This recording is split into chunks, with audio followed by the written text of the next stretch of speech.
네, 선생님들 반갑습니다. 저희 이제 7, 8월 강의가 시작되었고 7, 8월 강의 수강에 앞서가지고 선생님들한테 잠깐 학습 가이드에 대해서 소개해 드리려고 해요. 보시면 이제 7, 8월 들으시는 많은 선생님들이 아직까지는 기본 이론이 확실하다라고 생각하시는 분들은 거의 없으실 것 같아요. 이제 7, 8월까지는 어쨌든 영역별로 공부하는 것이다 보니까 7, 8월의 핵심은 선생님들께서 구조화를 한 번 더 꼼꼼하게 보시는 시간으로 가졌으면 좋겠습니다. 이렇게 구조화 영역을 꼼꼼하게 하시는 이유의 가장 중요한 목표는 바로 자동화거든요. 자동화가 왜 중요할까요, 선생님? 저희가 시험 시간은 한정되어 있잖아요. 초등 선생님들은 아마 A형, B형 다 합쳐서 16문제를 푸셔야 될 거고, 물론 그 하위 항목도 있겠지만 중등 선생님들은 12문제, 11문제 이렇게 해서 23문제 정도를 푸셔야 되는데, 정해진 시간 내에 빠르게 답 쓸 수 있는 거를 빠르게 인출하고 나면은 이제 실제 조금 고민해서 써야 되는 답들에 대해서 더 많은 시간 확보할 수 있기 때문에 영역별 공부를 하실 때는 자동화 준비하시면 진짜 좋을 것 같아요. 그래서 자동화 목표로 해서 지금 7, 8월에 꽉 잡고 가실 것은 선생님들 머릿속에 있는 구조화다라고 생각해 주시면 좋을 것 같습니다. 그래서 이제 7, 8월 강의를 준비하면서 이 7, 8월 강좌의 특징은 이제 8주로 구성되어 있는데 특학을 한 바퀴 돌릴 수 있다는 거예요. 그래서 이제 직강 선생님들은 절대 빠지지 않고 오시다 보면은 여기 직강을 붙잡고 쫓아오시는 것만으로도 이제 한 바퀴를 돌리실 수가 있는 거죠. 그래서 절대 빠지지 않고 제 시간에 오셨으면 좋겠습니다. 그 다음에 이제 문제를 보시면 제가 문제마다 보셨죠? 이렇게 이건 신강론 같은 경우에는 제가 따로 표시를 해드렸고 기출문제 기반으로 해서 냈던 문제 같은 경우에는 이렇게 제가 어떤 문제를 참고해서 이 문제를 만들었는지에 대해서 기출 기반한 걸 제시해 드렸어요. 그래서 선생님들은 기출 기반으로 나왔던 문제 같은 경우에는 아마 조금 확인하실 수가 있을 것 같아요. 내가 상반기 공부가 어느 정도 되어 있는지를. 그래서 그렇게도 한번 보시면 좋을 것 같고요. 그래서 문제를 통해서 내가 기출 기반한 문제를 얼마나 잘 인출하고 있고 얼마나 안면 타용도가 높은지 한번 점검해 보시면 좋을 것 같습니다. 그다음에 답안 작성에 있어서도 단답형으로 쓰시는 문제도 있겠지만 문장으로 쓰시는 문제들이 있을 거예요. 그런데 제가 이런 문장 작성과 관련해서는 해설지를 보시면 제가 이제 선생님들이 키워드로 쓰셔야 되는 문제에 대해서는 빨간색으로 표시해 드렸거든요. 선생님 답안을 체크하실 때 이 빨간색 워딩이 없다라고 하시면 핵심 키워드를 한번 재점검해 보시면 좋을 것 같아요. 답안 체크하실 때 이렇게 빨간색으로 된 어떤 키워드 한번 점검하시면서 들어보시면 좋을 것 같습니다. 그래서 서술식 문장 작성을 연습하는 시간이다라고 생각하시면 좋을 것 같아요. 그다음에 당연히 저랑 약간 구조와 틀을 복습해 가시면서 보시게 될 거고요. 7, 8월 강의의 가장 중요한 핵심은 알고 있는 거를 다 계속 넘기시다 보면은 나중에는 까먹을 수가 있는데 그런 부분에 대해서 한번 꽉 잡고 가는 5개념을 수정하고 그다음에 개념을 한 번 더 점검해보는 시간으로 가졌으면 좋겠습니다. 그 다음에 저희 카페에 보시면 이제 매 주차마다 장애인 등에 대한 특수교육법이랑 총론이랑 특과정에 대한 범위가 정해져 있어요. 그래서 매주 그 부분을 공부해 오신 다음에 이제 그 부분에 대해서 단기 목표로서 암기해서 문제를 풀어주시면 좋을 것 같아요. 이 세 가지 영역 같은 경우에는 이제 선생님들이 많은 시간을 투자하시는 것이 아니라 매일 조금씩 하시는 게 가장 중요하거든요. 그래서 매일매일 조금씩 시간을 투자하셔가지고 누적 반복해 주시면 가장 좋을 것 같습니다. 그래서 7, 8월 강의에 있는 특학과 여기 있는 장특법, 총론, 교육과정을 이렇게 활용해 주시면 좋을 것 같아요. 그다음에 여기 있는 학습계획 같은 경우에는 제가 생각했을 때 선생님들이 일주일에 공부를 어떻게 했으면 좋겠다라고 생각했던 계획표거든요. 그래서 아마 조금 나는 계획을 잘 세우는 편이야 라고 하면 스스로 계획 세우시면 좋을 것 같고 나는 계획을 조금 잘 못 세우는 편이라서 가이드가 필요해 라고 하시면 이렇게 한번 따라보시면 좋을 것 같아요. 그래서 보시면 일단 오늘은 이번 주는 좀 제외하고 이제 다음 주부터 보시면 의사소통 장애를 복습하셔야겠죠. 그래서 복습 주간을 월요일, 화요일로 둔 거예요.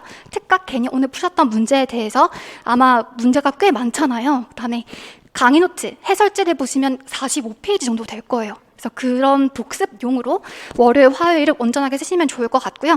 그다음에 수요일, 목요일, 금요일 같은 경우에는 이제 2주차가 정서행동이랑 자폐란 말이죠. 그래서 이 부분에 대해서 공부를 하시는 겁니다.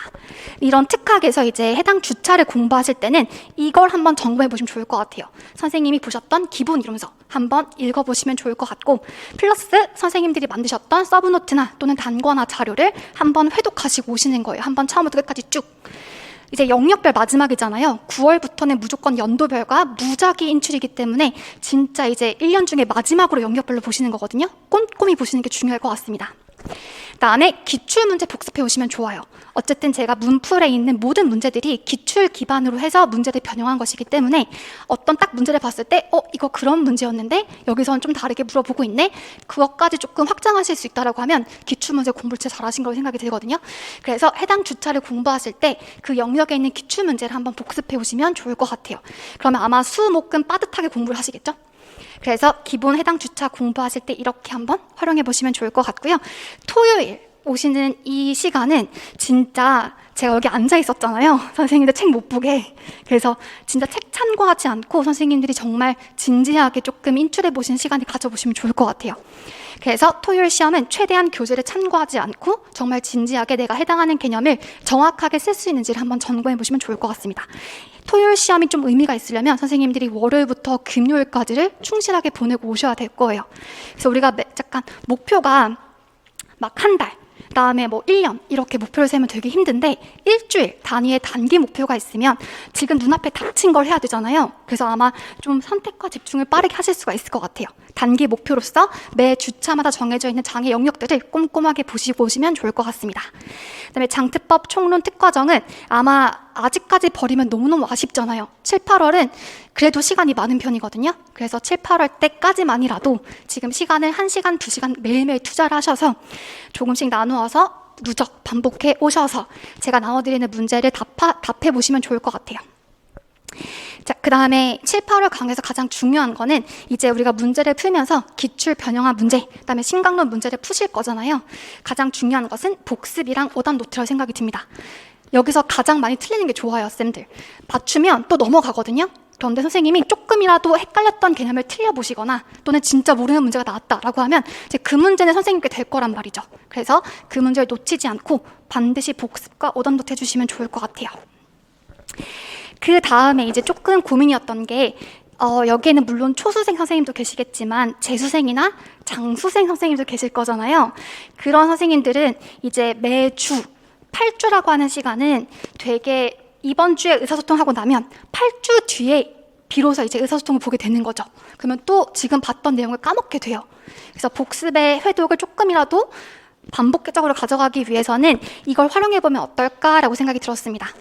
제가 아마 상담 신청해주신 선생님들한테 몇 분께 이렇게 소개해드린 적도 있었는데 저희 카페에 보시면 작년 자료거든요. 인출 자료 모음집에서 답인출 백제라고 하는 자료를 올려드렸어요. 이거는 작년에 썼던 자료인데 저희가 이번에 1주차가 의통이잖아요. 그러면 여기 있는 답인출 백제 1주차는 의사소통 문제를 제외하고 나머지 전 영역 중에서 15문제를 뽑아서 문제를 만들어 둔 거예요. 그럼 선생님들은 1주차 의사소통을 꼼꼼히 보고 그다음에 나머지 영역들에 대해서 한두 문제씩 풀어보면서 개념을 까먹지 않게 가져가실 수가 있단 말이죠. 이렇게 한번 세워보시면 어떨까라고 조언을 드렸었거든요. 그래서 여러 개 되신다면 해당 주차를 꼼꼼하게 이미 다 봤다. 그러면 좀 시간이 남는다라고 하신다면 여기는 답인출 문제로 다른 영역들에 대한 중요한 개념들을 조금 복습식으로 가져가시면 좋을 것 같아요. 그래서 여기 있는 카페에 올려져 있는 자료 한번 활용해 주시면 좋을 것 같고요. 여기까지. 그래서 가장 중요한 건 일주일이라고 하는 단기 목표. 토요일이 정말 중요한 날이신 거예요.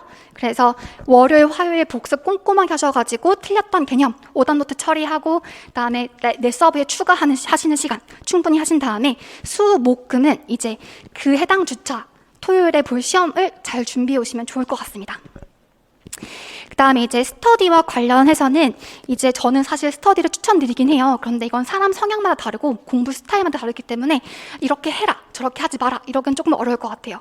다만 이제 7, 8월은 어쨌든 영역별로 보는 마지막 시기이기 때문에 영역별 구두 인출 스터디는 좀 추천하는 편입니다. 그래서 아마 같은 강사를 들으신다면 좀 효율적으로 인출이 가능하겠죠? 구조화가 동일하다 보면은 딱딱 인출해야 될 목록이 동일하다 보니까 특히 이제 제가 이번 강의 노트 앞쪽에 있는 여기에 인출 목록표를 좀 정해드렸어요. 그래서 이런 것들을 활용해가지고 해당 주차를 복습하실 때 스터디 1이랑 의사소통 장애 정의 말해봐. 자, 조문문 장에서 말할 게 뭐였지? 정의 말해봐, 원인 말해봐, 그다음에 치료 접근법 말해봐 이런 식으로 인출하시기 쉽게끔 이렇게 자료를 드렸으니까 구두 인출 스터디는 좋을 것 같아요. 혼자서 공부하기 너무너무 지겹다 했을 때 일주일에 한 번, 두 번 정도 1시간씩 딱 마주 앉거나 또는 전화 통화로 조금 키워드 있게 말해보시는 거 하시면 좋을 것 같긴 합니다. 그래서 인출 목록표 또는 구조화트를 활용하셔가지고 번갈아 가면서 개념이나 핵심 키워드 인출하시는 스터디 괜찮고요. 문제 만드는 스터디는 좀 비추천해요. 문제는 이미 넘쳐나지 않아요? 강사 문제들 또는 기출문제 넘쳐나잖아요. 굳이 문제를 만들지 마시고 그냥 그 영역별 구조와 틀을 꼼꼼하게 인출하시는 스터디를 하시면 좋을 것 같아요. 그다음에 기출 중요도 체크라고 하는 건 뭐냐면 어쨌든 선생님들이 이제 수목금이라고 하는 시간 동안 해당 주체의 기출 문제를 공부해 오실 거잖아요. 그렇게 했을 때 조문문 장에서는 정의도 나왔었고 원인도 나왔었고 특히 치료 접근법에서는 전통적과 언어인지를 비교하는 게 중요해. 이런 식으로 기출에 대한 중요도를 한번 점검해 보시면 좋을 것 같아요. 스터디 1이랑. 그런 중요도를 말하다 보면은 다음번에 뭐가 나오지 않을까? 이런 확장도 서로 얘기하실 수가 있거든요. 그래서 그런 스터디를 한번 해보시면 어떨까라고 생각이 들었고 진짜 중요한 건 스터디도 좋긴 한데 자기 공부 시간이 가장 중요한 것 같아요. 자기 머릿속에 있는 것이 가장 중요하다라고 하는 거 염두에 두시면서 7, 8월 준비하시면 좋을 것 같습니다. 이거는 진짜 예시고요. 계획표 잘 짜신 선생님들은 자기 시간표에 맞게끔 세우시면 돼요. 또 이거는 또 직강 선생님들 시간표고 인강 선생님들은 아마 인강이 월요일에 서비스될 예정이기 때문에 그 기간에 맞춰서 또 계획 세우시면 되겠죠. 이렇게 들어주셔서 감사해요. 여기까지가 각 가이드였고 자 그럼 이제 오늘 자료 소개해 드릴게요. 총 자료가 문제는 3개, 그 다음에 해설지가 하나였죠. 문제 수가 굉장히 많았었어요. 그래서 3시간 동안 좀 빠듯하게 푸신 분들도 꽤 많았었는데요. 아마 매주 영역마다 한 A형 20문제, B형 20문제 정도로 만들 예정이에요. 그래서 총 선생님들이 3시간이라고 하는 시간을 충분히 써서 문제를 풀 수 있게 구성할 예정입니다. 그래서 문제를 보시면 그냥 빠지는 개념이 거의 없을 거예요. 그렇죠? 그래서 모든 문제에 대해서 영역별로 개념을 다 확인하실 수 있게끔 만들었고요. 여기 있는 1교시 시험 같은 경우에는 답안을 굳이 설명해 드리지 않을 거예요. 해설지가 이미 있기 때문에 선생님들이 이번 주차 공부하신 후에 문제를 정말 진지하게 풀어보시고 답안을 체크해 주시면 좋을 것 같습니다. 이거는 개인에게 맡길게요. 넘어가도록 할 거고요. 그다음에 오늘 문제를 같이 보도록 하겠습니다. 자, 2교시 문제부터 같이 볼까요, 그러면? 네, 오시죠. 해설지도 펴주시고요. 난이도는 어떠셨어요? 그렇게 어렵진 않으셨죠? 네, 좋아요. 보시면 문제풀이 작성 팁이라고 해가지고 답안 작성 팁이라고 해서 선생님들 좀 염두에 두고 답안을 작성했으면 좋겠다라고 생각되었던 부분을 써놓은 거예요. 그래서 만약에 문제에서 뭐 1가지 쓰시오, 2가지 쓰시오, 3가지 쓰시오 이런 말이 나올 거예요. 그렇게 했을 때 만약에 2가지 쓰시오라고 했을 때 선생님이 생각나는 답이 3개가 있을 수 있죠. 선생님이 생각하는 답이 3개가 있을 수 있을 때 2가지 쓰시오라고 한다면 채점을 어디서부터 한다고요? 앞에서부터 2개만 해요. 그렇기 때문에 답안의 우선순위를 잘 정해서 쓰는 것이 가장 중요합니다. 그래서 이 부분 염두에 두시면서 답안 작성해 주시면 좋겠다라고 생각을 했었고 그다음에 가장 중요한 건 문제를 풀 때 머릿속에서 그 문제에 대한 구조와 틀이 정립되어 있다면 키워드를 쓰기가 되게 쉬워요. 그렇죠? 그래서 문제를 풀 때 구조와 틀 항상 확인하시면서 점검해 보시면 좋을 것 같고 그다음에 보통 키워드를 모르시는 많은 분들이 선생님이 머릿속에 있는 내용을 풀어줬어요. 그럼 답안지가 굉장히 길어지겠죠. 그런데 선생님도 아시다시피 답안지 줄수가 정해져 있잖아요. 문제를 만드는 사람들도 그 정도의 길이의 답안을 생각하고 문제를 만들기 때문에 내가 너무너무 답안 쓸 게 많다라고 하면 그건 뭔가 잘못된 거예요. 키워드가 빠져 있거나 선생님이 이 개념을 그냥 다 풀어 설명하고 있거나 아시다시피 채점하시는 분들은 이미 이 시험을 통과한 후에 5년 후에 그 자격이 주어지거든요. 그래서 개념이 많이 퇴색되어 있을 거예요. 선생님이 딱 키워드를 쓰지 않고 그 개념을 풀어 쓰시는 순간 그 사람이 캐치 못할 수가 있어요. 그래서 가급적 정말 중요한 워딩 그대로 쓰시는 것을 추천드립니다. 안전하기 위해서인 거예요. 선생님이 막 틀렸다 이런 게 아니라 채점하는 사람이 보기 편하게 나 이거 답으로 쓰고 있어요 라고 하는 걸 명확하게 알려주기 위함이라고 생각하시면 좋을 것 같아요. 그래서 키워드로 간결한 답 쓰시는 것이 중요해요. 그다음에 저 초수 때는 그 자 들고 가서 답안지를 반으로 다 그어가지고 이 한 줄짜리를 2줄로 만들어서 다 썼거든요. 점수 잘 안 나왔었어요. 그런데 이제 재수할 때 정말 그 답안지 그 용지를 넘어서지 않게 오히려 되게 여백이 많아 보이게 썼었는데 그게 훨씬 더 점수가 잘 나왔던 것 같아요. 키워드 쓰는 것이 무엇보다 중요하다라고 생각하시면 좋을 것 같고, 그다음에 이번 문제에서도 몇 가지 그런 게 있었는데 뭐 가에 근거해서 쓰시오, 또는 밑줄 친 기억에 근거해서 쓰시오, 학생 특성을 반영해서 쓰시오, 이런 문제가 나온다면 원하는 키워드가 있는 거예요. 그래서 그건 반드시 체크하셔가지고 여기에 근거한 답을 찾아야겠구나라고 하는 것 가져가시면 좋을 것 같습니다. 그다음에 답안 작성 시간은 지금은 고려하지 않을 거예요. 하지만 제가 생각하기에 한 3시간 정도의 분량으로 만들었으니까 최대한 그 안에 끝내시게끔 연습하시면 좋을 것 같습니다. 그다음에 문제를 만들면서 생각했던 건 진짜 틀려도 괜찮으니까 선생님들이 개념을 잘 점검했으면 좋겠다라고 생각하고 만든 거거든요.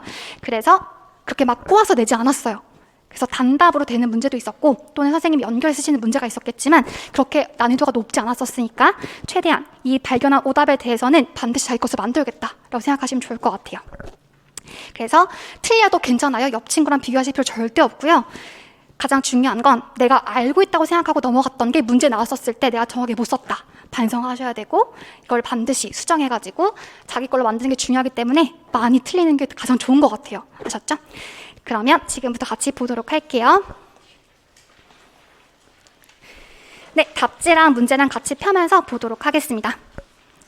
보시면 여기 제일 첫 번째 의사소통 장애의 정의 및 분류와 관련해서는 되게 간단하죠?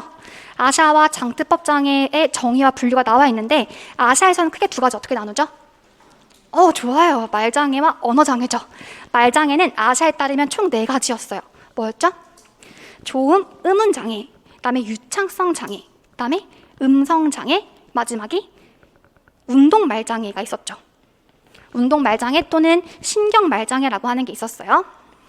말장애 유형을 4가지로 나누고 있었고, 그다음에 아샤에 따르면 언어장애는 총 3가지인데 언어 발달장애는 보지 않을게요. 나머지 2가지가 뭐였죠? 실어증, 오케이. 그다음에 가장 중요한 거 단순 언어장애 인출하시면 되죠.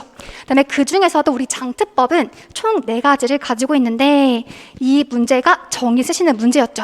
장애인 등에 대한 특수교육법 시행령에 따르면 의사소통 장애, 특대상자 선정 기준 이렇게 했을 때 크게 언어장애와 말장애 똑같아요. 언어장애 정의 키워드가 바로 뭐였죠? 보지 말고. 맞아요. 수용 및 표현 언어 능력이 학생이 가지고 있는 인지 능력에 비해서 현저하게 부족할 경우를 말하고 있었고, 말장애는 총 3가지였어요. 말 유창성이 현저하게 부족하거나, 또는 음성장애인데 어떤 음성장애? 기능적, 이건 다 잘 아시는 것 같아요. 기능적 음성장애 마지막은? 맞아요. 조음 능력이 부족한 학생, 이렇게 적어주시면 좋을 것 같습니다. 체크 한번 해주시고요. 그다음에 두 교사의 대화에 나타난 학생 A의 문제점인데요. 문제와 관련된 장애인데 나타났을 때 키워드가 뭐예요? 딱 눈에 띄는 건 감각적, 신경학적, 정서, 인지 모든 문제가 없음에도 불구하고 표준화된 언어 검사에서 굉장히 낮은 성적을 보이고 있다. 이거 보시면 바로 뭐죠? 단순 언어 장애. 그 중에서도 제가 체크하고 싶은 건 바로 여기는 밑에 있는 부분이었어요. 보시면 단순 언어 장애는 언어의 모든 측면에 다 문제가 생기는 거거든요. 의미, 구문, 활용 모든 언어 영역에서 문제를 보이는 학생이다 라고 해서 답안지 잠깐 오셔가지고 체크 하나 할게요.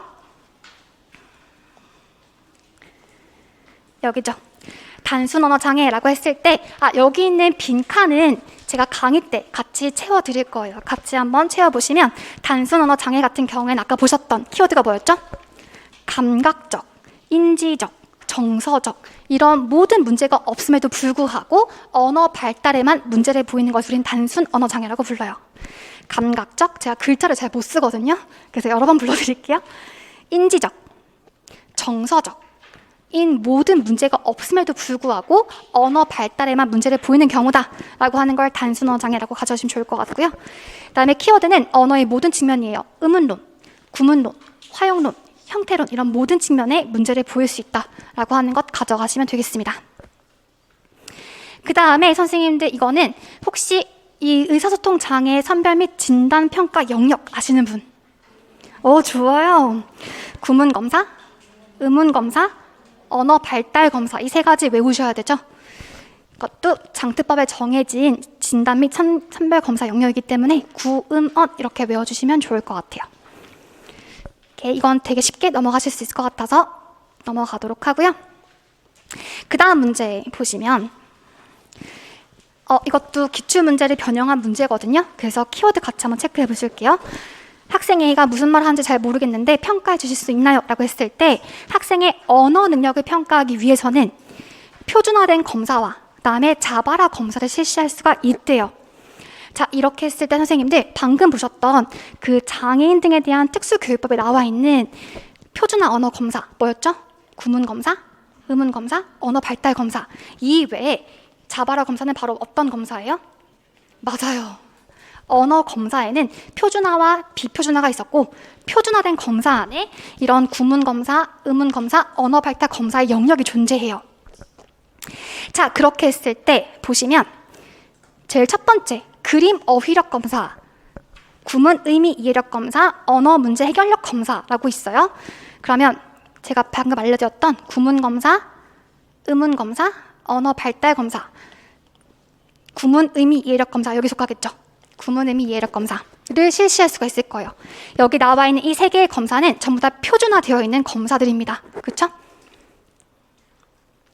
다음에 의문 검사는 바로 뭘까요?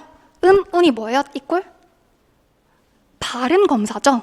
선생님들 가장 최근에 나왔었던 발음 검사의 명칭이 뭐예요? 중등에 나왔던 거? 맞아요. 누가 말했는데? 유탭이죠. 조음, 의문, 평가라고 하는 유탭 검사가 바로 의문 검사가 될 거예요. 학생의 발음 문제를 진단할 수가 있겠죠. 그 다음에 언어 발달 검사는 아마 영유아에게 실시하는 것으로 대표적으로 셀시 이런 게 있어요. 그래서 이렇게 표준화된 언어 검사가 있고 이건 전부 다 표준화된 언어 검사가 될 거고 그 다음에 비표준화된 자바라 검사가 이렇게 존재하게 될 겁니다. 이렇게 구분하실 수가 있을 거예요. 자, 그렇게 했을 때 지금 아직까지 검사 평가 도구 잘 모르시는 선생님들 계실 것 같아서 최근에 이제 고은 교수님 책에서 이 검사 도구를 잘 정리해 주셨거든요. 같이 모범 답안 보면서 정리해 보도록 할게요. 보시면 그림 어휘력 검사는 검사 목적이 바로 학생의 수용이 아니라 수용 어휘 수용 언어 능력으로 쓸게요. 수용 언어 능력을 측정하는 목적을 가지고 있습니다. 그래서 학생의 그림을 보여주고 그 그림에 해당하는 것을 찾아보시오 라고 말하는 것이 바로 그림 어휘력 검사예요. 연령 한 번만 체크해 주시고 해당하는 검사 절차 한번 읽어봐 주시고 해당하는 검사의 실시 결과는 백분위와 등가 연령을 제시한다 라고 하는 거 봐주시면 좋을 것 같아요. 그래서 특이사항은 검사자가 단어를 말하면서 학생 앞에 그림 카드 4장을 주는 거예요. 그래서 4개의 그림 중에서 손가락으로 가리키는 방식으로 이루어지기 때문에 굉장히 쉽다. 이 정도 가져가시면 좋을 것 같아요. 그래서 그림 어휘력 검사는 학생의 수용 언어를 검사하는 것으로서 이 어휘에 대한 발달 정도, 언어 발달을 검사할 수 있다고 하는 것도 체크하시면 좋을 것 같아요. 그다음에 구문 의미 이해력 검사는 학생의 구문 능력을 평가하게 될 텐데 마찬가지로 수용 언어 능력을 검사하는 거예요.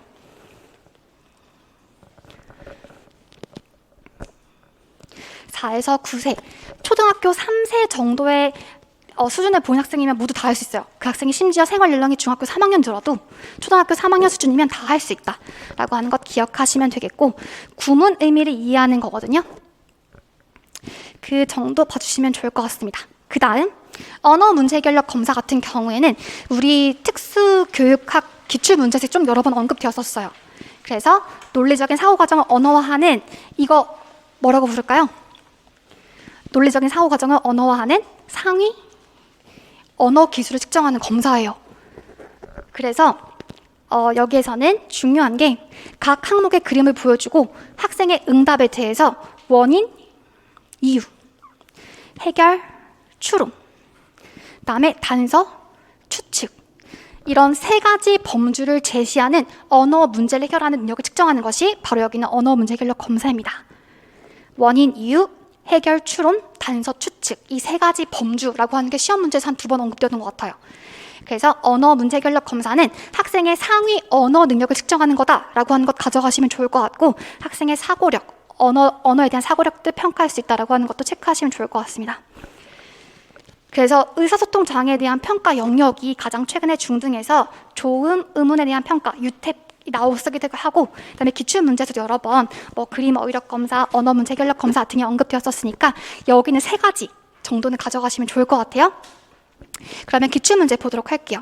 그림 어휘력 검사는 품사별, 범주별 그림을 보여주고 수용 어휘를 측정하는 거 맞을까요? 틀릴까요? 맞는 설명이에요. 그다음에 구문 의미 검사는 학생에게 그림을 제시하고 그 그림에 맞는 것을 선택하게끔 만드는 거 맞는 설명이고요. 그다음에 언어 문제 기록 검사는 학생의 단어와 문장 수준에 대한 자음 모음의 조음 오류 여부를 평가하는 거. 그러니까 바로 무슨 검사에 대한 설명이죠? 조음의 오류를 평가하는 것은 언어 문제가 아니라 이게 바로 유탭인 거죠, 선생님. 조음, 음운 능력을 평가하는 유탭인 거예요. 학생의 조음 능력, 즉 발음에 대한 것을 평가하는 것은 언어 문제 해결력, 언어에 대한 상위 언어를 측정하는 것이 아니라 조음, 음운 능력을 측정하는 유탭이라고 써주시면 좋을 것 같아요. 그래서 이거는 말장난인 문제니까 잘 찾아서 고쳐주시면 좋을 것 같고요. 그다음에 중요한 문제, 학생의 문장, 학생의 언어 능력은 이런 표준화된 검사뿐만 아니라 비표준화된 검사를 함께 실시하는 것이 필요하다라고 하는 것 정말 맞는 설명이죠. 그래서 표준화된 이런 다양한 그림 어휘력 검사, 구문 의미 이력 검사, 언어 문제 해결력 검사 이외에도 여기는 자바라 검사도 실시하는 것이 필요하다라고 하는 것 가져가시면 좋을 것 같아요. 그 다음에 이제 자바라 검사에 대한 설명도 좀 나와 있을 겁니다. 그래서 틀린 것은 찾으시는 거 되게 쉬웠을 것 같은데 이거 잘 찾으셨을까요? 답은 뭐예요? 답은? 다들 혹시 이 찾으신 분 계세요? 이 쓰신 분 있으세요? 이는 맞는 설명이죠. 이거 기출문제 하나만 표시해 두실게요. 선생님 아마 책이 없으실 텐데 기출문제에서 이 문장 그대로 된 거예요. 자바라 분석을 하면 조음 오류에도 분석할 수 있다는 거 맞죠? 그래서 이 기출문장이 그대로이기 때문에 검사를 통해 선생님이 알고 계셨던 자바라 평가 영역이라고 하면 세 가지 뭐였죠? 자바라 평가에서 세 가지 영역이 뭐예요? 의미론적 분석, 구문론적 분석, 맞아요. 세 가지, 활용적 분석까지 세 가지를 대표적으로 알고 계실 텐데 이것뿐만 아니라 뭐까지 할 수 있다고요? 조음 능력에 대한 평가도 할 수 있다. 기출 문장이었던 거예요. 기출 문제는 20년도 유아였어요. 20년도 유아 A 5번 써두시고 기출 문장 확인해 주시면 좋을 것 같아요. 그래서 자바라 분석을 하면 조음 오류에 대해서도 평가할 수 있다는 것 맞는 설명이었습니다. 체크하시고요. 그럼 틀린 건 뭐예요? 맞아요. 구어를 사용하지 못한 학생에게 자바라 평가는 굉장히 유용합니다. 그래서 B가 틀렸고 고치시는 키워드 한번 체크해 보실게요. 오시죠, 답안지. 왔다 갔다 정신 없으시죠? 보시면 빈칸 같이 한번 보도록 할게요. 자, 자바라는 땡땡땡 검사로서 아동의 평상시 언어 수준을 알 수 있다. 여기 들어갈 말은? 오케이, 비표준화된 검사. 비표준화 검사로서 학생의 평상시 언어 수준을 알 수 있고요. 그다음에 아직 의미 있는 언어를 사용하기 어려운 굉장히 어린 영유아에게도 사용할 수 있는 것이 바로 자바라 검사입니다. 그다음에 자바라 검사를 통해서 보고자 하는 영역별, 그래서 의미론, 구문론, 활용론뿐만 아니라 발음에 대한 음운론, 조음으로도 평가할 수가 있는 거예요. 특히 이번에 고은 선생님 책에서 여기까지는 원래 있었던 문장이거든요. 2판에서도. 하지만 뒤에 있는 문장이 추가됐어요. 그래서 이 부분을 잘 봐주시면 좋을 것 같아요. 몸짓 언어를 비롯한 비구어적인 의사소통 발달에 대해서 알 수가 있습니다. 비구어적 의사소통. 이 문장이 새로운 강론책에 추가되어 있는 문장이라서 잘 봐주시면 좋을 것 같아요. 그 다음에 표준화된 검사 도구를 실질적으로 사용하기 어려운 장애 아동이나 엄청 어린 영유 학생들에게도 자바라 분석을 할 수 있는 가장 좋은 부분입니다. 언어 수준을 평가할 수 있다 라고 하는 거 체크하시면 좋을 것 같아요. 그래서 무조건 자바라를 자발적인 발화를 해야 되니까 언어를 사용할 수 없으면 할 수 없다가 아니라 이런 몸짓 언어를 비롯한 비구어적인 평가를 할 수 있다라고 하는 거 가져가시는 거 중요하겠죠? 그렇게 한번 체크하시면 좋을 것 같아요. 구어를 사용하지 못하더라도 몸짓 언어와 같은 비구어적 언어만으로도 평가를 할 수 있다 이렇게 고쳐주시면 좋을 것 같습니다. 그래서 그 답안에서의 키워드도 비구어적인 의사소통 이런 거 들어가시면 좋을 것 같아요. 정확하게 쓰자면. 그래서 답안 쓰실 때 항상 체크하실 때 제가 빨간색 표시해둔 거 선생님들 안 보이시죠? 흑백이라. 네, 빨간색 쓴 글자가 제가 생각했던 키워드거든요. 그래서 한번 키워드 체크해 주시면 좋을 것 같아요. 네, 한번 봐주시고요. 그 다음 문제 보시면 여기죠. 또 기출문장 그대로였는데요. 선생님은 교실에서 학생의 자바라 표현력을 검사해 주는데 이 선생님은 아마 일반 교사일 거예요. 그래서 일반 학급에서 학생의 자바라를 평가해 주시고 저는 학생의 부모님에게서 집에서 어떻게 하는지 물어볼게요. 이거는 바로 무엇을 위한 걸까요? 자바라 평가할 때? 맞아요. 키워드 대표성이에요. 이렇게 여러 대화 상대자와 그다음에 다양한 상황에서 학생의 발화를 수집하는 것의 목적의 키워드는 바로 대표성. 들어가시면 좋을 것 같아요. 자발화라고 하는 것은 학생의 평상시 언어 수준이어야 되기 때문에 학교에서만 하는 발화를 수집하게 되면 굉장히 대표성이 떨어지죠. 그래서 다양한 상황, 다양한 대화 상대자와의 발화를 수집해야 된다라고 하는 걸로 써주시면 좋을 것 같아요. 별표 넘어가도록 하겠습니다. 여기까지 문제 괜찮으셨어요? 답안 다 쉽게 쓰셨을까요? 오케이, 넘어가고요. 그 다음 이제 좋은 의문 장애 같이 보도록 할게요. 자, 같이 한번 전체를 본 다음에 문제는 금방금방 볼 수 있을 것 같아요. 좋은 의문 장애 같은 경우에는 한마디로 어디에 문제를 보이는 아이들이에요? 한마디로? 발음이죠. 발음이 뭔가 부정확하다거나 발음을 잘 알아듣기 어려운 그 장애를 바로 우리는 의문 장애라고 불러요. 특히 이제 조음 장애와 의문 장애는 붙여서 조음 의문 장애다 이렇게 부르기도 하지만 원인이 다르거든요. 그렇기 때문에 구분해서 보는 게 조금 중요하고 우리 기출문제에서도 구분하는 것을 낸 적이 있었어요. 그래서 조음 장애와 의문 장애 비교하시는 포인트, 제가 냈던 문제 잘 맞추셨는지 모르겠습니다. 같이 한번 체크할 거고요. 조음 장애는 한마디로 어디에 문제가 있는 아이들이었죠? 말 산출 기관의 문제예요. 그래서 말 산출 기관이라고 하면 뭐 혀, 턱, 입술 이런 말 산출 기관의 문제인 학생들이고, 의문 장애는 조음 기관에 전혀 문제가 없음에도 불구하고 의문 지식이나 의문 능력의 부족으로 생기는 발음의 문제를 우리는 의문 장애라고 불러요. 그래서 말 산출 기관의 문제, 얘는 의문 지식이나 능력의 문제 이렇게 정리해 주시면 좋을 것 같고요. 그렇기 때문에 생기는 어떤 오류 음에서의 특징이 뭐였죠? 조음 장애는 특정 음을 절대 발음하지 못해요. 조음 기관의 문제이기 때문에 특정 음을 일관적으로 발음하지 못합니다.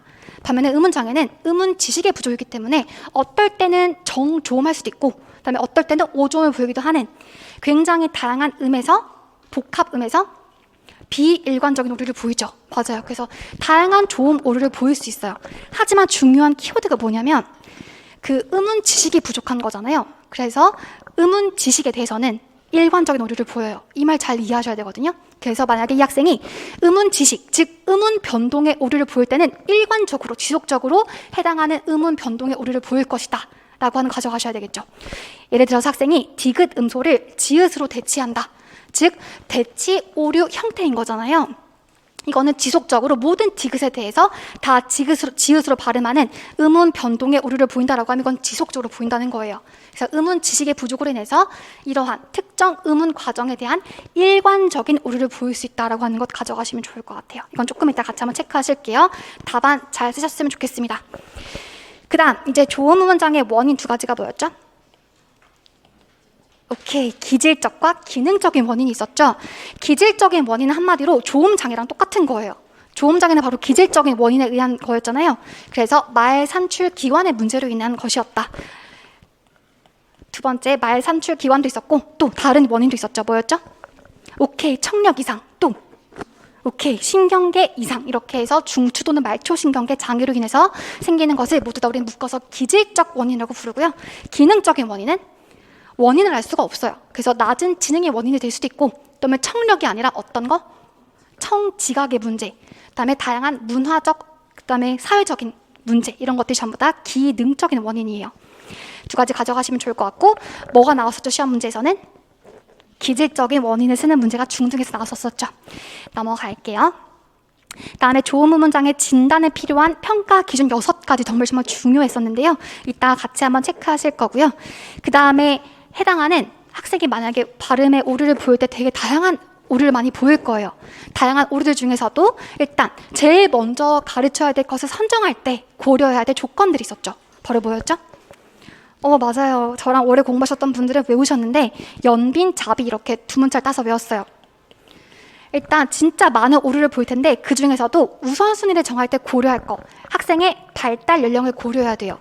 예를 들어서 리을 음소는 몇 세 때 이제 발달하게 되죠? 5세. 시옷 음소가 가장 마지막에 발달하게 되는데 몇 세? 6세. 맞아요. 이렇게 학생이 지금 학생이 지금 그 만 연령이 4세인데 시옷 음소를 목표 음소로 할 수 있을까요? 없을까요? 그게 적절하지 않다라고 하는 걸 알기 위해서 발달 연령 중에서는 리을과 시옷 정도만 가져가시면 좋을 것 같아요. 리을은 5세, 시옷은 6세 비로소 완성되는 거기 때문에 그 이전의 수준을 본 학생에게 시옷을 잡는 것은 적절하지 않다. 이렇게 써주시면 되겠죠?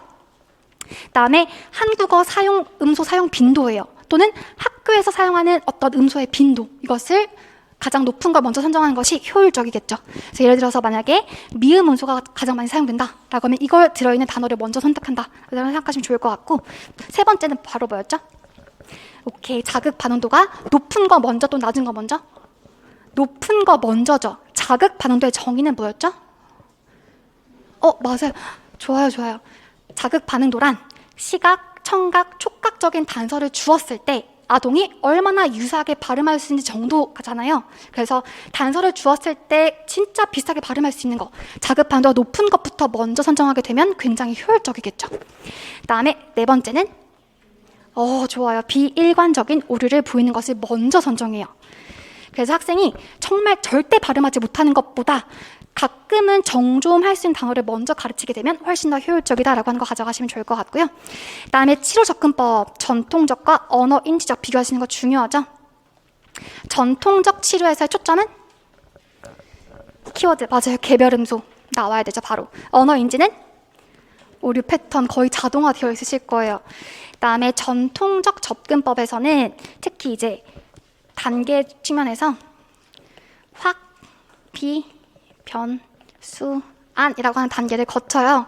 일단 이 전통적 접근법에서는 아동이 왜 발음을 잘 못하냐라고 했을 때 이 아동이 자신의 오조음과 정조음을 잘 구분하지 못하기 때문이다 라고 보는 거예요. 그래서 이 학생의 일단 발음의 오류를 먼저 확인한 다음에 학생의 발음 오류와 정조음을 비교하게끔 만드는 거예요. 그 다음에 이런 것을 고쳐나가는 변화 단계, 그 다음에 수정 단계, 마지막 이제 안정화 단계를 거쳐가지고 개별 음소를 수정하는 것이 바로 여기 있는 전통적 접근법입니다. 그래서 대표적인 기법들로는 조음점 지시법과 짝 자극 기법이라고 하는 게 있었죠.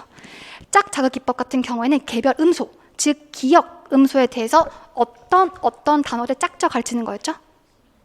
오케이. 핵심 단어와 훈련 단어. 이 모든 핵심 단어, 훈련 단어는 이 특정한 음소를 포함하고 있어야 돼요. 핵심 단어와 훈련 단어는 기억이라고 하면 감, 개 이런 식으로 똑같은 특정 음소를 포함하고 있을 거예요. 괜찮으세요?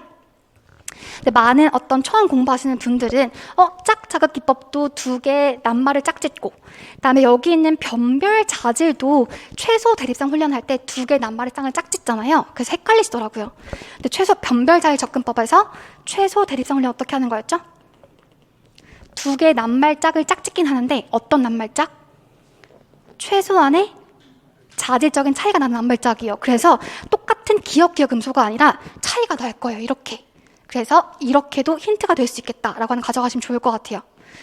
여기 있는 훈련 단어와 핵심 단어로 이루어진 짝 자극 기법은 특정 개별 음소를 포함하고 있어야 되고, 여기 있는 최소 대립상에서의 낱말 쌍들은 반드시 다른 낱말들 산출하게 될 거다라고 하는 거 가져가시면 좋을 것 같아요. 절대 헷갈리지 않으시겠죠?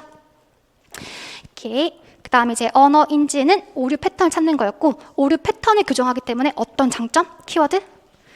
일반화와 전이가 용이하다라고 하는 거죠. 그래서 오류를 하나만 수정해도 다른 것들로 다 전이와 일반화가 용이하다라고 하는 거 가져가시면 좋을 것 같아요. 대표적으로는 변별 자질과 음운 변동 접근법이 있었다라고 하는 거 같이 보시면서 문제 풀어보도록 하겠습니다. 보시죠. 첫 번째 문제예요. 학생 A는 항상 기출문제를 보시면 이런 힌트가 나왔었어요. 조음음은 장애다라고 하는 힌트를 줄 때 학생은 발음에 문제가 많은 학생이에요. 그럼 무조건 선생님들은 조음음은 장애구나 가져가시면 됩니다.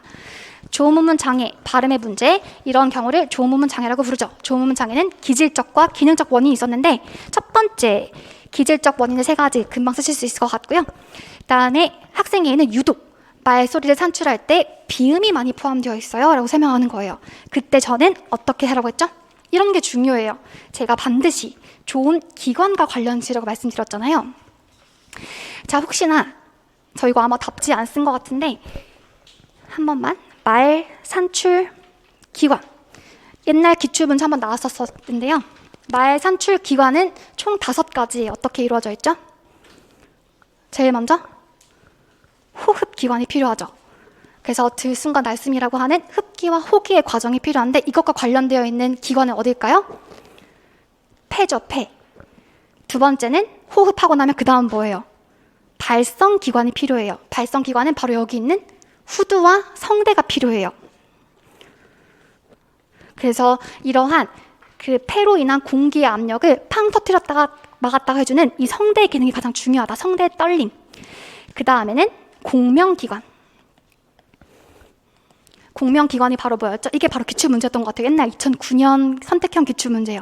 공명기관은 약간 빈 공간이잖아요. 소리의 울림을 만들어내는 곳인데 인두강, 구강, 비강 이게 바로 공명기관이에요. 그래서 소리를 만들어내는 것이 아니라 소리의 증폭 기관을 하는 것이 바로 공명기관입니다. 인두강, 구강, 비강. 그래서 여기 코로 올라가는 곳을 막고 구강으로 공기가 흐르게 하면 이게 바로 구강음. 반면에 코로 소리가 올라가게 하면 이게 바로 비강음이 되는 거거든요.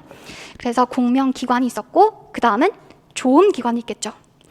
선생님의 어떤 발음을 만드는 조음기관에 뭐가 있을까요? 혀, 턱, 입술, 그 다음에 구개가 있어요. 구개. 구개라고 하는 곳은 크게 이제 연인두와 그다음에 경구개가 있거든요. 구개, 연구개와 경구개요. 그래서 여기는 입천장을 전부 다 구개라고 불러요. 혹시 구개 파열 들어보셨어요? 구개 파열, 입천장이 다치지 않고 태어나는 것을 구개 파열이라고 불러요.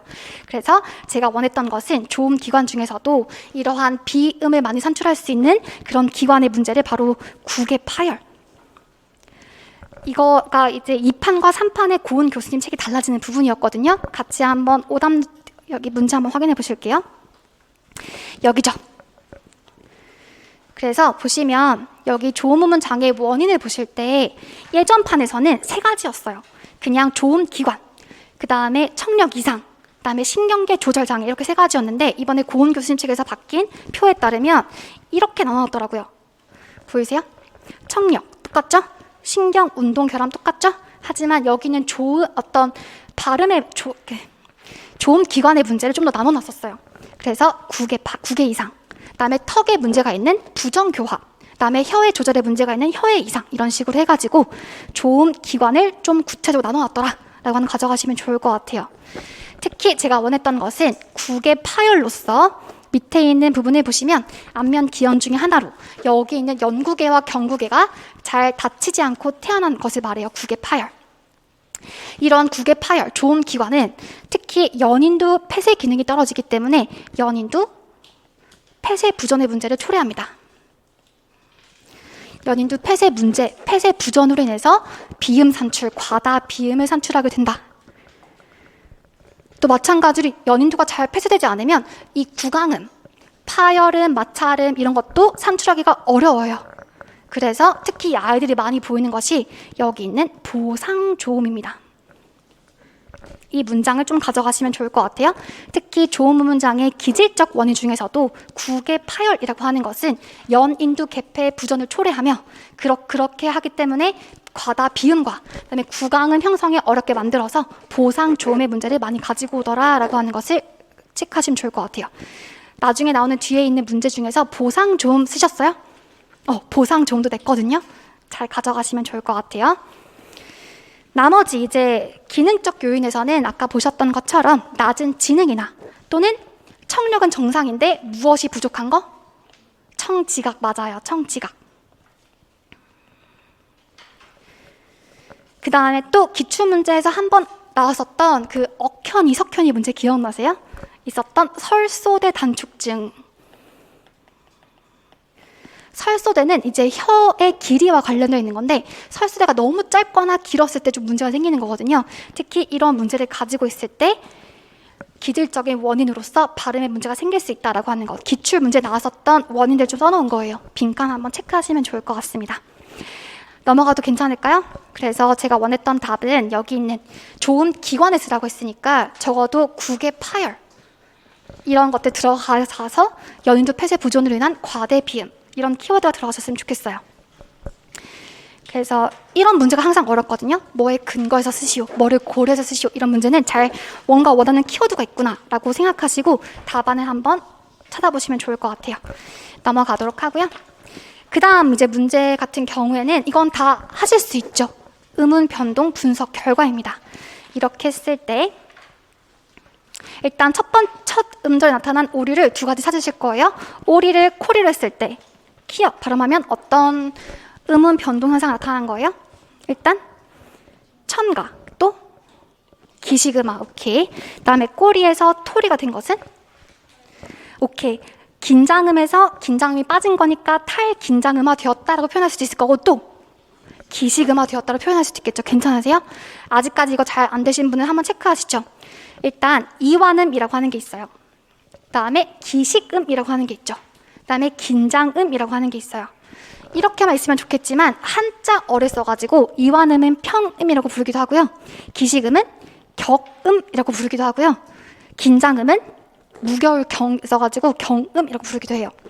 그래서 이완음이 기역이면 기식음, 소리가 첨가된 것은 크, 그다음에 긴장음은 끄 이렇게 되는 거죠. 그래서 긴장음에서 긴장음이 없어지는 것은 전부 다 탈긴장음화예요. 반면에 이렇게 보면은 소리가 추가된 거니까 기식음화, 똑같은 말인 거죠. 탈긴장음화 되었다, 기식음화 되었다, 똑같은 말인 거예요. 근데 보통은 뭔가 없어졌다라고 하는 게 좀 중요한 관점이다라고 하면 탈긴장음화가 제일 먼저 쓰시는 답이 됐으면 좋겠어요. 왜 그렇게 봐주시면 좋겠어요? 넘어갈게요. 넘어가고 그 다음 문제 보시면 이 문제는 해설지 보지 않아서 금방 풀 수 있을 것 같아서 문제 4번은 해설이 없죠. 밑에 있는 문제 똑같이 봐주시면 좋겠고, 그 다음에 마찬가지로 조음오리 현상 찾으시는 문제였습니다. 이 문제 이거 가장 잘 중요해요. 맞추셨을까요? 답안지 한번 같이 보도록 할게요. 이따가 공통적으로 보이는 조음오리 현상을 조음 방법과 위치니까 보시면 지읒을 전부 다 뭐로 대치하고 있죠? 맞아요. 지읒을 전부 다 디귿으로 대치하고 있죠. 제조를 대조라고 하고 있죠. 하지만 보시면 지읒 음소를 항상 발음하지 못하나요? 아니에요. 여기 뒤에 있는 건 또 발음하고 있죠. 그럼 이거는 조음장애일까요? 음운장애일까요? 음운장애를 원했던 답인 거예요. 괜찮으세요? 그래서 지읒 음소에 대해서는 지금 음운 변동 측면에서 무조건 디귿으로 대치하고 있는 음운장애다 라고 하는 게 제가 의도했던 문제예요. 일단 조음 방법 측면에서는 뭐예요? 지읒은 파찰음, 디귿은 폐쇄음 또는 파열음이니까 파열음화되었다 분석하실 수 있을 거고, 조음 위치 측면에서 지읒은 경국의 음에서 디귿은 치조음화되었다 분석하실 수가 있겠죠. 괜찮으세요? 저 굳이 안 보고도 하실 수 있죠, 선생님? 이거 표는 이제 다 외우셨을 거라고 생각이 들어요. 조음 위치와 조음 방법은 혹시나 이번에 잘 몰랐다라고 하면 이거는 절대 틀리면 안 되는 문제인 거예요. 합격한 사람 중에 이걸 모르는 사람 아무도 없을 겁니다. 그래서 이거는 절대 틀리시면 안 되는 문제 반드시 기억하셔야 되고, 그 다음에 2번이 빨간색이 많죠. 제가 원했던 키워드를 한번 체크해 보시면 좋을 것 같아요. 그래서 이번에 문제가 밑줄 친 니은의 이를 쓰시는 거였는데, 이 학생이 지금 이러한 오류 현상을 보일 때 예비교사가 짝 자극 기법을 사용하겠다라고 했을 때 지도교사가 뭐라고 했냐면, 이 학생의 오류 특성을 보니까 개별 음수에 대한 접근보다는 음운 변동 접근을 적용하자 이렇게 했었던 이유가 바로 뭘까요? 이 학생의 문제는 기질적인 원인 또는 어떤 조음장애 원인이 아니라 어떤 오류가 있었죠? 음운 지식이 부족한 거였잖아요. 그렇기 때문에 이 학생의 문제에 대해서 이렇게 풀어주시면 좋을 것 같아요. 지읒 음소에 대해서는 첫 음소에 나오는 지읒은 전부 다 잘 발음하지 못할 수도 있지만 뒤에 나오는 것도 잘 발음하죠. 그래서 비일관적 오류를 보이고, 또 음운 과정에서는 지읒을 항상 디귿으로 대치하는 일관적인 오류, 음운 변동 현상을 보이기 때문에 이 학생은 음운 지식과 능력이 부족한 음운 장애에 해당한다. 그렇기 때문에 음운적인 지식, 음운적인 규칙을 가르치는 음운 변동 접근법이 더 효과적이다라고 피드백해 주신 것이다. 이렇게 써주시면 좋을 것 같아요. 답안이 좀 길긴 했지만 제가 원했던 키워드 한번 맥락 짚어주시면서 적어주시면 좋을 것 같고요.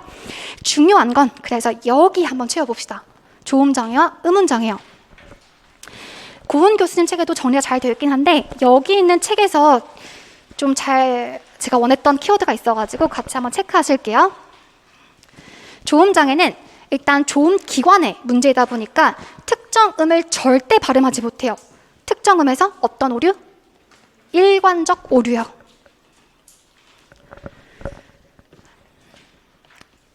일관적 오류, 절대 발음하지 못해요. 다음에 조음장애의 원인은 말 산출 기관의 문제죠. 산출 기관의 문제. 워딩 그대로 조음 기관의 이상.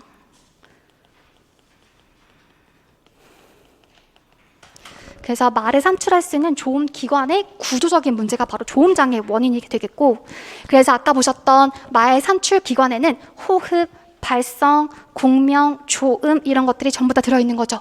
이런 말 산출 기관에 문제가 생긴 것이 바로 조음장애. 반면에 음운장애는 굉장히 다양한 오류를 다 보여요. 복합적인 조음 오류이고, 오류가 어때요? 비일관적이다.